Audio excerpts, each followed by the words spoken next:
자, 여러분, 반갑습니다. 창의와 지적저작권, 우리, 오늘은 13주차 시간입니다. 저작권에 이제 침해가 발생했을 때 어떤 방법으로 우리가 구제해 받을 수 있는지 여기에 대한 우리 학습을 하도록 하겠습니다. 아셨죠, 여러분? 그래서 오늘은,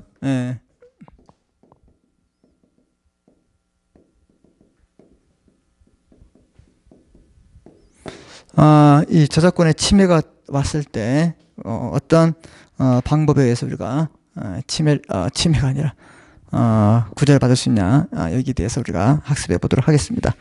자, 우리 유인물은 4페이지가 되고요. 여러분 찾으셨죠? 네. 자, 보시면 자, 이제 전반적인 개설 이야기를 좀 먼저 보겠습니다. 1번, 저작권 침해가 성립하려면 보호 대상인 저작물에 대해 해당해야 됩니다. 동그라미 1번. 자, 일단은 보세요. 침해가 되기 위해서는 어떠한 요건? 어떠한 성립 요건? 당연히 저작물이에요. 저작물이 아닌데 저작물 보호할 필요 있겠습니까? 중요합니다, 여러분. 그래서 저작물이어야 하고요. 타인의 저작물을 전부 또는 일부를 저작권자의 허락 없이 이용하는 행위가 있어야 한다. 그래서 뭐예요? 허락 없이 이용. 타인의 저작물. 타인의 저작물을 허락 없이 이용합니다. 이게 전부이든 일부이든 문제 안 된다. 이해됐습니까? 자, 그래서 저작물이하고 자, 타인의 저작물을 전부 또는 일부를 어떻게 해요? 허락 없이 이용하는 행위. 그 행위가 공포된 저작물의 인용 등에 해당되지 않아야 한다.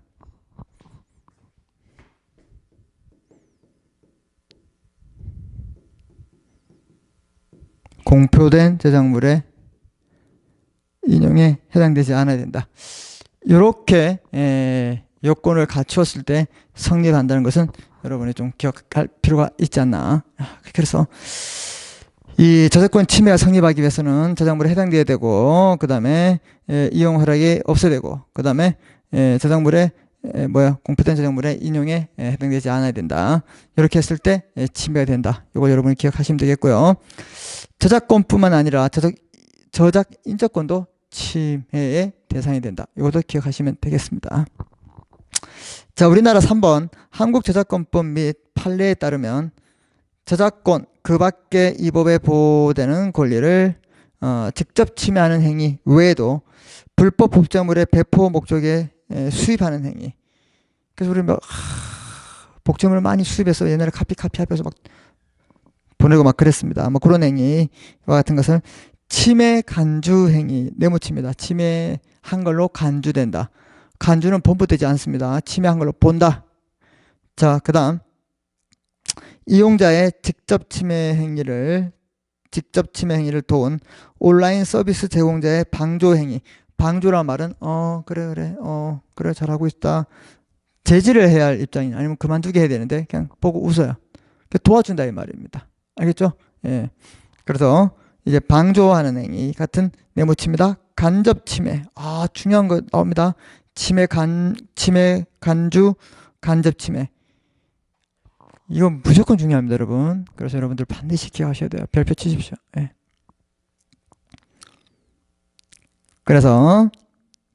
직접 침해 또는 직접 침해 아니라 침해 간주, 간접 침해 또는 기술적 보호 조치 무력화 행위와 같은 저작권법상의 여타 금지 행위 등을 모두 규제하고 있다. 이렇게 보시면 되겠습니다. 그래서 중요한 침해 간주 행위와 간접 침해 행위 이 두 개 별표를 좀 많이 치시고 중요 표시를 해 주십시오. 예. 자, 그래서 여러분들 보시면 침해 간주 행위 보세요. 침해한 걸로 보기 때문에 저작권법 124조에서 침해 간주 행위로 규정한 것은 무단 복제물의 수입 행위. 이건 침해한 거다. 아까 봤죠? 그 다음에 무단 복제물을 소지하거나 무단 복제물의 업무상 사용했을 때 이것들은 좀 더 침해한 걸로 본다. 알았죠? 자, 그래서 여러분 이거 너무 중요합니다. 침해 간주 행위. 네, 유형으로 침해 간주 행위. 그럼 직접 침해 눈에 보이잖아요. 그래서 우리 두 번째 간접 침해 행위.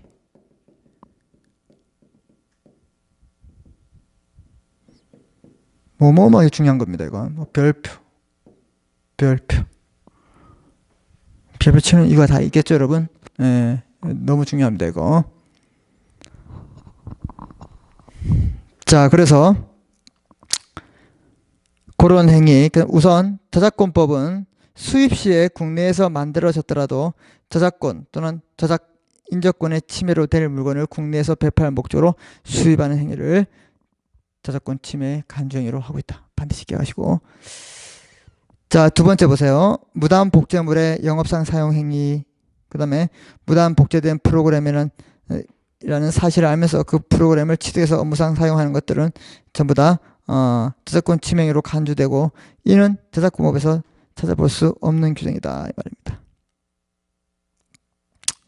그래서 이것들은 전부 다 침해 간주 행위를 보고 있는 걸 여러분이 좀 알아두시고, 그 다음에 간접 침해 행위는 1번 저작권법의 간접 침해란 자신이 직접 저작권 등에 관한 침해를 범하는 것은 아니지만, 직접 침해는 아니지만 타인의 그런 직접 침해 행위를 야기하거나 돕는 방법으로 방조한다 했죠. 저작권 침해를 달성하는 행위를 우리는 간접 침해 행위라고 있다. 이에 관해 특허법이나 상표법에서와 달리 저작권법은 직접적인 규정을 두고 있지 않다. 그러면 이게 별표칩니다. 우리 이제 다음에 볼 이제 상표법이나 이제 특허법에서는 이 간접 침해 행위에 대해서 직접 규정하고 있다, 안 하고 있다, 하고 있다. 이렇게 비교하면 됩니다. 자, 그래서 2번에 보시면 타인의 권리 침해에 관해서 관여한 이상 적어도 일반 법인, 즉 민법상 공동불법 행위 책임을 부담하는 하는 것임은 어느 정도 분명합니다. 간접 침해라는 말은 이 사람이 도와줬기 때문에 공동불법 행위를 이 사람까지도 부담한다, 이런 뜻이에요 지금. 자, 그래서 저작권법상 간접 침해 행위를 규제하는 명문 규정이 없다고 했잖아요. 그래서 자칫하면 적어도 저작권법에 따른 침해 행위와 무관하게 취급될 여지도 많다. 그래서 이걸 과연 이걸 왜 규정하지 않았을까 하는 의구심이 들 정도입니다. 아셨죠? 그래서 여기에 대한 논의가 많이 있습니다. 그럼 여러분, 간접 침해는 뭐라고요? 그냥 방조 행위, 도와준다, 이렇게 보고 있는 게 정확하다. 그렇게 보시고요.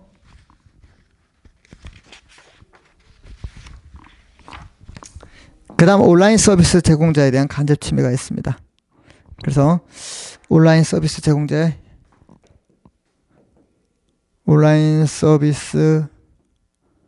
제공자에 대한 간접 침해가 있고, 그 다음에 이렇게 할까요? 1, 2, 3, 4 표절이 있습니다. 이 표절도 중요합니다. 표절도. 아셨죠? 여러분, 이 표절. 자, 1번 온라인 서비스 제공자에 의한 간접 침해의 근거에 대해서 저작권법상 근거에 대해 저작권법상 명문의 규정은 없다. 판례가 민법 763조 3항에서 방조에 의한 공동불법 행위를 인정했다. 지금 뭐예요? 그냥 이 방조자는 도와줬죠. 그래서 같이 공동불법 행위를 했다. 그래서 공동불법 행위 책임을 부담한다. 이렇게 보고 있다. 명문 규정이 없지만 민법을 갖다 쓴다. 이렇게 보십시오. 자, 우리나라의 저작권법은 미국 저작권법과 비슷하게 온라인 서비스 제공자의 서비스 유형에 따라 단순 도관, 호스팅, 캐싱, 정보 검색 등 모두 4가지로 나누어 상이한 책임 요건을 정하고 있다. 4가지 부분에 따라서 책임이 다르다. 이렇게 보시면 되고, 2번 그 밖에 온라인 서비스 제공자에 대한 정보 제공 명령제도, 특수한 온라인 서비스 제공자의 기술적 조치 의무 등이 신설되어 있다. 이것들은 참조하시면 되겠습니다. 자, 그 다음에 이제 여러분들이 좀 알아야 될 게 뭐냐면 이제 표절에 대한 내용들이 나옵니다. 표절. 자, 그래서 표절의 판단 기준이 나오는데, 그럼 어떤 게 표절인가? 많이 들어봤죠, 여러분? 표절했다 이렇게 하는데, 표절의 판단 기준 보시면 1번 저작권 침해는 저작권자의 허락 없이 그 저작물을 복제, 배포, 공연 등의 행위를 하고 그러한 행위가 정당한 인용 등의 예외가 해당하지 않는다. 정당한 인용이 아니다. 이럴 때는 침해했다. 이거 표절이다. 표절에 침해됐다. 저작권 침해됐죠. 그래서 이렇게 표절이 해당되는 것은 저작권 침해가 있어야 한다, 이 말입니다. 두 번째, 양 작품이 서로 유사한 경우에 표절 또는 저작권 침해에 해당되는지, 또는 저작권법상 아이디어, 표현, 이분법 및 공정 이용의 문제와 결합되어 어려운 문제 중에 하나다 이 말입니다. 그래서 두 작품이 비슷해요. 이거 표절로 봐야 되는지, 그럼 뭘로 봐야 되는지가 다툼이 소지가 아주 복잡해진다 이 말입니다. 자, 그래서 피고란 말은 이제 표절을 어떻게 해요? 표절을 당했다고 의심을 받는 사람이겠죠. 원고는 왜 너 내 거 표절했어? 이런 사람이 원고가 되겠고. 그래서 소송에서 이제 피고가 소송을 제기당한 사람이에요. 원고는 소송을 제기한 사람이고, 이렇게 피고가 원고의 저작물에 의해서 모방했는지 여부, 현실적으로 원고의 피고 저작물 예외 접근 여부 또는 접근 가능성에 판단할 수 없다 이 말이야. 즉 의거 관계보다는 즉 접근 가능성보다 현실적 판단 기준이다.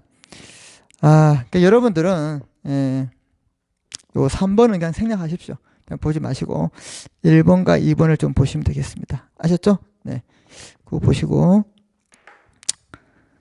자, 그 다음에 실질적 유사성이 있느냐. 원고 또는 피고가 작품의 실질적 유사성은 복제행위 가운데 위법한 복제행위 또는 저작권 침해에 해당되는 복제행위가 무엇인지를 가려내기 위한 기준으로서 이걸 뭐라 그러냐? 유사성이란다. 자, 그래서 이 저작권 침해 여부의 판단 기준 밑줄 칩니다. 저작권 침해의 판단 기준, 침해돼야지만 표절인지 표절 아닌지를 안다 했죠. 그래서 이 판단 기준으로서 실질적 유사성은 질적 판단 기준이다. 양적이 아니라 질적 판단 기준이다.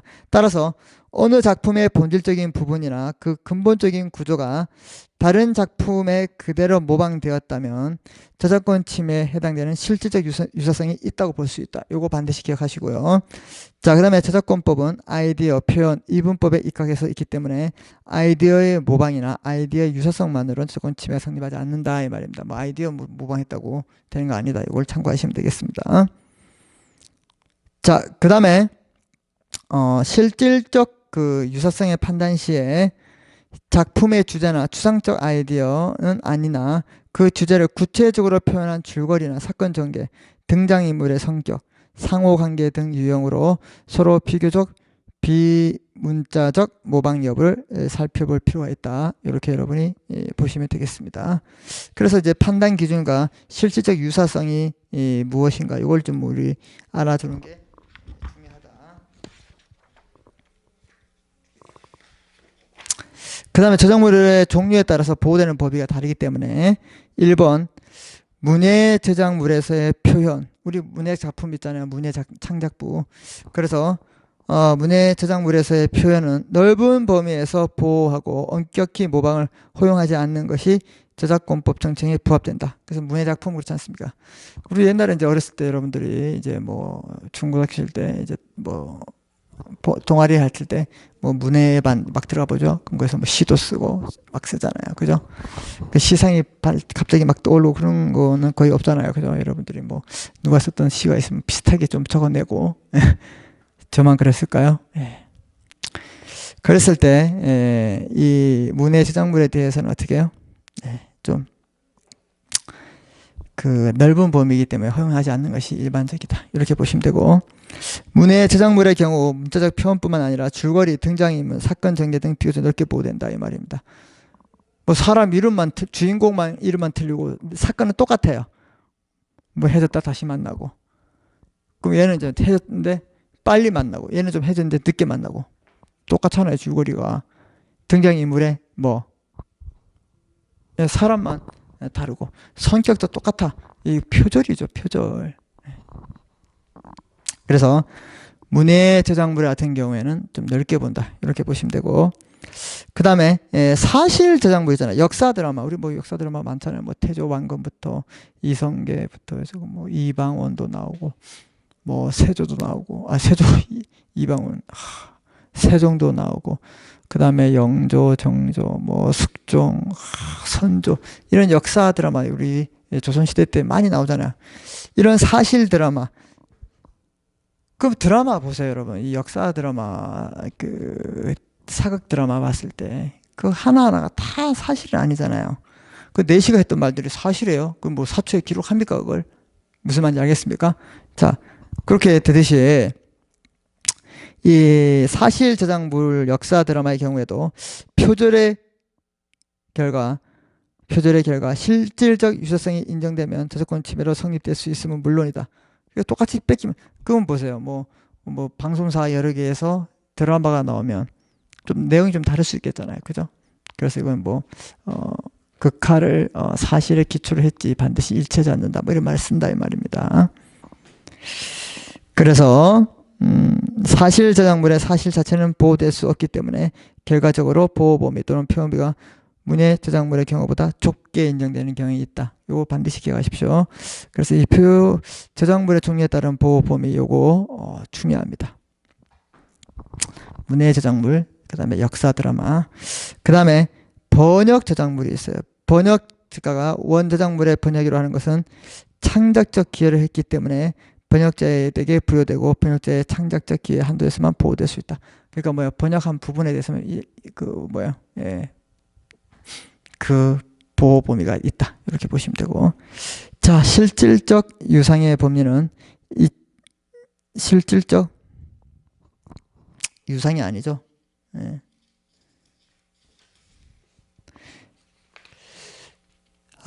실질적 유사성입니다, 여러분. 예. 자, 실질적 유사성의 범위 앞에 봤던 것은 2차적 저작물 작성권의 침해 여부 판단에도 그래도 원용될 수 있다. 그대로 오타가 많습니다. 그대로 원용될 수 있다. 그대로 2차적 저작물에도 실질 유사성은 그대로 적용 갖다가 쓸 수 있다. 이런 뜻입니다. 자, 그래서 여기서 이제 중요한 게 1번, 2번 원예 저작물하고 사실 저작물 요거 좀 기억하시기 바라겠습니다. 자, 어쨌거나 이렇게 침해되기 위한 요건들을 갖추고 침해의 유형에 이렇게 해당됐다. 그럼 이제 이게 뭐예요, 여러분?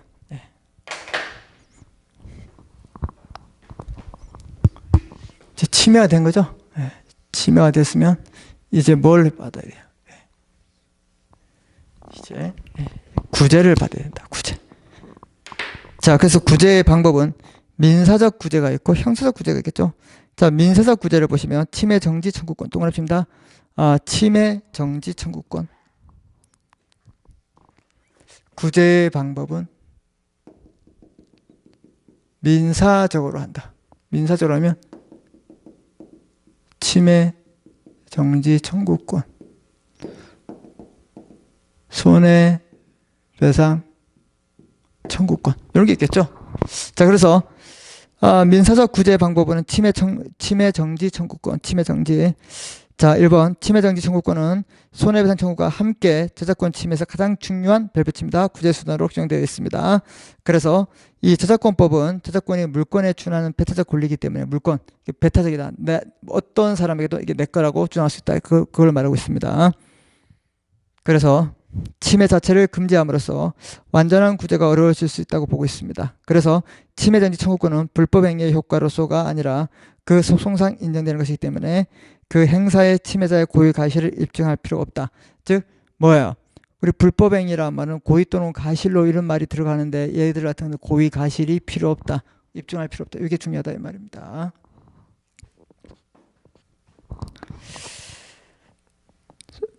불법 행위를 하기 위해서는 고의 가실의 입증이 필요해요. 근데 이게 필요 없다 이 뜻입니다.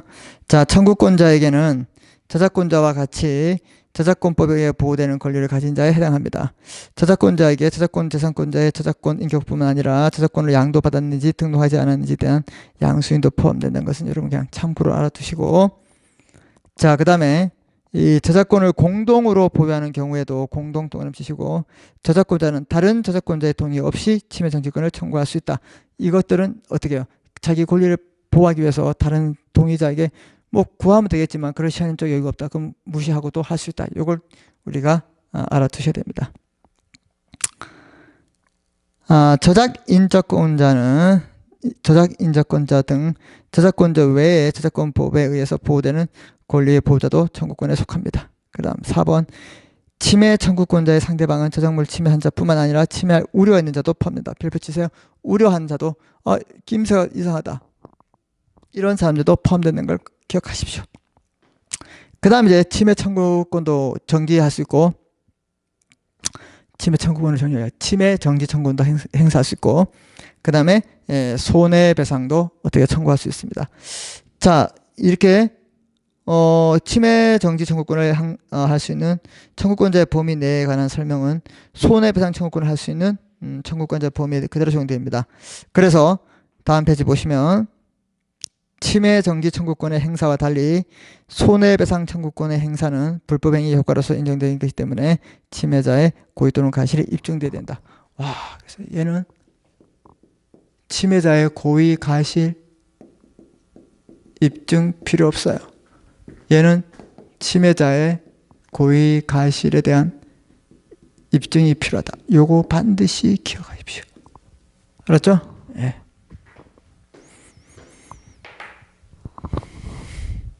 자, 그래서 3번 저작권 침해로 인해서 대상적 손해의 배상만으로 해방할 수 없는 정신적 손해도 발생한 경우에 그 예견 가능성 등을 전제해서 특별 손해 청구할 수 있다.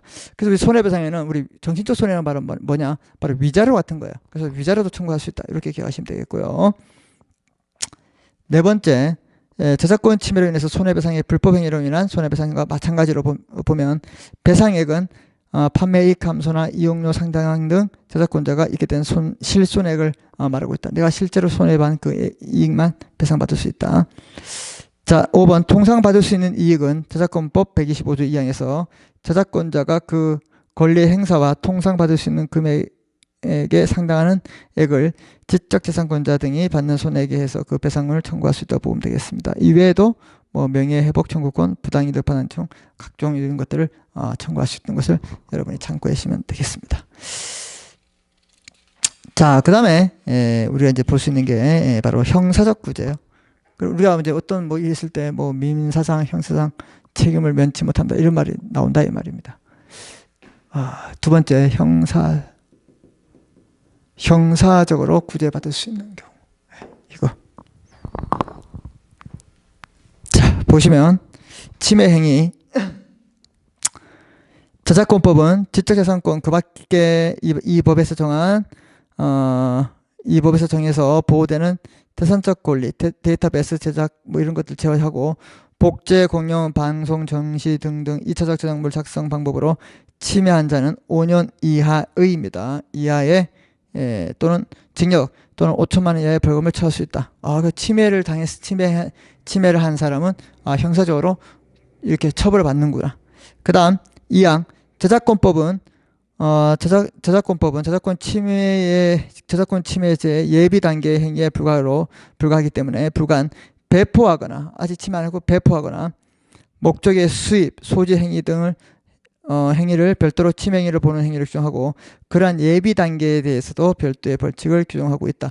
그 우리가 보면 예를 들어서 이제 뭐 형법상 살인죄를 얘기 들으면 저놈을 죽게 된다. 그러면 이제 몇 시까지 어디에서 누구를 만나서 저 사람을 유인하고 이렇게 예비 음모죄예요. 이해됐습니까? 그래서 여기 침해 행위에도 뭐 배포하고 이런 것들도 다 예비 단계에 들어갈 수 있다. 별도로 벌칙 규정이 있다. 이렇게 이해하시면 되겠습니다. 자, 그 다음에 지적재산권의 3번 침해에 대해서뿐만 아니라 오타 맞네요. 저작 인격권의 침해에 의해 저작자의 명예를 훼손하는 행위와 같이 인격 침해 행위에 대해서도 형벌을 부과하고 있다. 그래서 침해 행위에 대해서는 어떻게 해요? 형법적 제재를 받는다 이렇게 보고 그 다음에 고의가 있어야 돼요. 저작권 침해에 대해서도 가실범 처벌 규정이 없기 때문에 그 성립에는 고의가 있어야 된다. 내가 고의범을 처벌한다. 예. 그 다음에 보세요. 저작권 침해의 죄로 처벌한 사례를 보아도 피고인의 고의가 있었는지 여부에 대해서 피상적인 검토에 그치거나 복제, 공용 등 행위가 있으면 고의가 있다고 보는 것처럼 오해할 수 있다 이 말입니다. 그래서 이것들은 잘 따져봐야 한다. 이런 내용이고요. 친고죄요. 친고죄라면 이제 고소할 수 있는 사람이 고소하는 것. 친고죄의 고소는요. 고소할 수 있는 사람하고 고발은요. 제3자가 다 할 수 있는 게 고발입니다. 이거 기억하십시오. 근데 이거는 이제 뭐예요? 해당자만 어떻게 고소할 수 있는 친고죄다. 그래서 저작권 침해의 죄는 고소가 있어야 공소가 가능한 이른바 친고죄다. 꼭 기억하십시오. 고소를 할 때는 그 고소의 범죄 사실이 특정되어야 하기 때문에 누구의 저작권을 침해하였고 그 처벌을 구한다는 점을 명백히 표시해야 됩니다. 그러나 그 특정의 정도는 고소인의 의사가 구체적으로 어떤 범죄 사실을 지정하여 범인을 처벌을 구하는 것만으로 확정할 수 있으면 된다 이 말입니다. 그래서 해당자가 고소해야지만 처벌받을 수 있는 친고죄라는 걸 여러분이 기억하시면 되고요. 자, 그 다음에 두 번째, 저작권 침해의 친고죄이기 때문에 형사소송법 230조 규정에 따라서 범인을 알게 된 날부터 6개월을 경과하면 고소하지 못합니다. 친고죄는 6개월 이내에 해야 된다 이 말이죠. 세 번째, 친고죄에 대해서 고소는 소추 조건에 불과하기 때문에 고소가 있기 전에도 수사를 할 수 있고, 뭐 소추 조건, 우리 또 형사법 얘기지만, 그래서 이제 고소가 있기 전에도 미리 할 수 있는 거예요. 예. 그래서 고소가 있기 전에 수사를 했다는 이유만으로 수사가 위법하다 볼 수 없다. 이게 소추 조건이기 때문에. 그래서 친고죄이기 때문에 소추 조건으로서 만약에 고소가 없더라도 이제 미리 좀 할 수 있는 여건이 있으면 할 수 있다. 뭐 이렇게 이해하시면 될 것 같아요. 다 이게 형법점이에요. 형법적 이야기입니다. 자, 그래서 여러분들 이제 정리하면 저작권 침해에 대한 구제가 있는데 침해가 되기 위해서는 이런 두 가지 요건이 있고 여기에 유형들은 이런 행위가 있다. 이런 행위가 있으면 침해됐고 그 침해를 구제받기 위해서는 민사적으로 이렇게 형사적으로는 뭐야? 침해 행위가 있고 고의가 있고 친고죄다. 침해 행위가 있고 고의가 있고 이것들은 전부 다 친고죄여야 됩니다. 이렇게 해서 구제받는다. 이렇게 여러분이 기억하시면 되겠습니다. 아시죠, 여러분? 네. 자, 이제 우리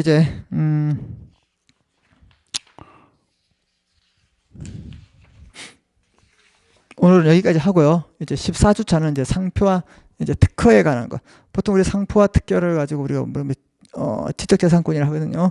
우리는 이제 저작권 중심으로 많이 배웠습니다. 그 중에서도 중요한 저작권. 그리고 그리고 우리 이제 이 14주차에는 이제 상표와 특허에 대해서 좀 공부해 보도록 하겠습니다. 아셨죠, 여러분? 자, 수고했고, 우리 이제 다음 14주차에서 만나겠습니다. 감사합니다.